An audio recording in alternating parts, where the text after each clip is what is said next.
News speed news కి స్వాగతం.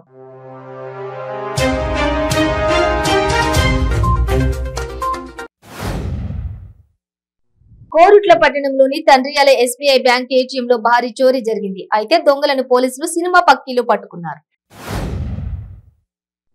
భద్రాచలంలో సంచలనం రేపిన 8 ఏళ్ల బాలుడి కిడ్నాప్ ఘటన సుఖాంతమైంది. భద్రాచలం పోలీసులు చాకచక్యంగా వ్యవహరించి కిడ్నాప్ కేసును ఛేదించారు.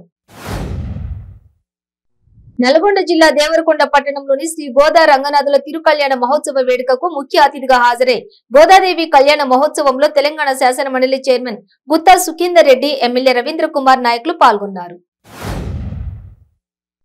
సంగారెడ్డి జిల్లా సదాశివపేట పట్టణంలో అయ్యప్ప స్వామి ఆభరణాల ఊరేగింపులో ఎమ్మెల్యే తూర్పు జగ్గారెడ్డి పాల్గొన్నారు. మకర సంక్రాంతి పర్వదినాన్ని పురస్కరించుకుని అయ్యప్ప స్వామి వారి ఆభరణాలను పురవీధుల గుండా ఊరేగిస్తూ నృత్యాలు చేశారు.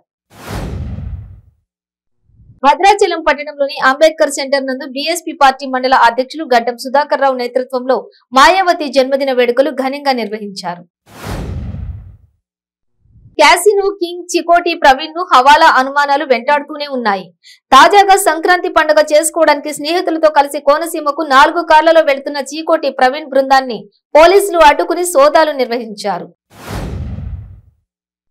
అనకాపల్లి జిల్లా దేవరపల్లి మండలంలోని ఆక్రమణల తొలగింపు కారణంగా ఒక మహిళ ఆత్మహత్యాయత్నానికి పాల్పడింది. కేసు నమోదు చేసుకున్న పోలీసులు దర్యాప్తు చేపట్టారు.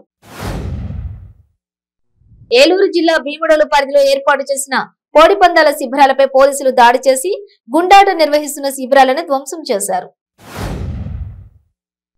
గుంటూరు జిల్లా కలెక్టర్ క్యాంపు కార్యాలయంలో సంక్రాంతి సందర్భంగా జిల్లా కలెక్టర్ ఎం వేణుగోపాల్ రెడ్డి సతీ సమేతంగా కుటుంబ సభ్యులతో కలిసి హరిదాసు కీర్తనలు, గంగిరెద్దుల విన్యాసాలు వీక్షించారు.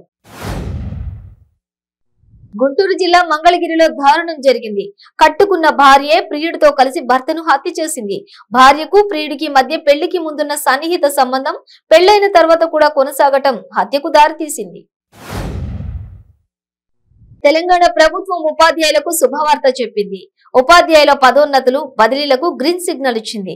గత కొంతకాలంగా ఉపాధ్యాయులు బదిలీల కోసం ఎదురు చూస్తున్నారు. నారా, నందమూరి కుటుంబాల సంక్రాంతి సంబరాలు ఆనందోత్సాహాల నడుమ జరుగుతున్నాయి. నారావారిపల్లెలో ఇరు కుటుంబాల సభ్యులు సరదాగా గడుపుతున్నారు. టీడీపీ ఎంపీ కేశినేని నాని సంచలన వ్యాఖ్యలు చేశారు. తెలుగుదేశం పార్టీలో ప్రక్షాళన జరగాలంటూ తీవ్ర వ్యాఖ్యలు చేశారు. నందిగామలో ఓ కార్యక్రమంలో పాల్గొన్న ఆయన మీడియాతో మాట్లాడుతూ తన తమ్ముడికి సీటు ఇస్తే చచ్చిన మద్దతు ఇవ్వబోనంటూ ప్రకటించారు.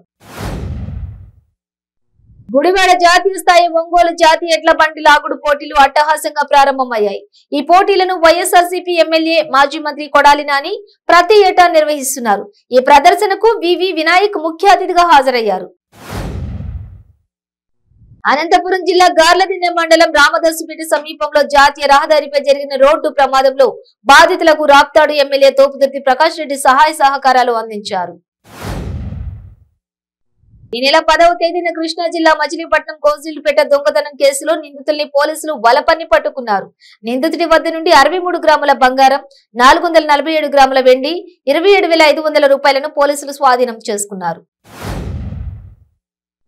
ఒంగోలు నగరంలోని మామిడిపాలెంలో త్రైమాసిక తనిఖీలలో భాగంగా జిల్లా కలెక్టర్ దినేష్ కుమార్ ఈవీఎం గోదాములను తనిఖీ చేశారు. ఈ సందర్భంగా ఎలక్ట్రానిక్ ఓటింగ్ యంత్రాల భద్రపరిచిన తీరును పరిశీలించారు.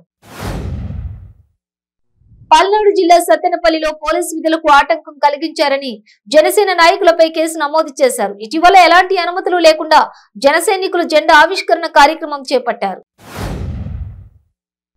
విశాఖ శ్రీ వరహాలక్ష్మి నరసింహస్వామి వారి దేవస్థానంలో గోదాదేవి కళ్యాణం నేత్రపర్వంగా సాగింది. యాదగిరిగుట్ట శ్రీ లక్ష్మీ నరసింహస్వామి వారి సన్నిధికి భక్తులు అధిక సంఖ్యలో విచ్చేశారు.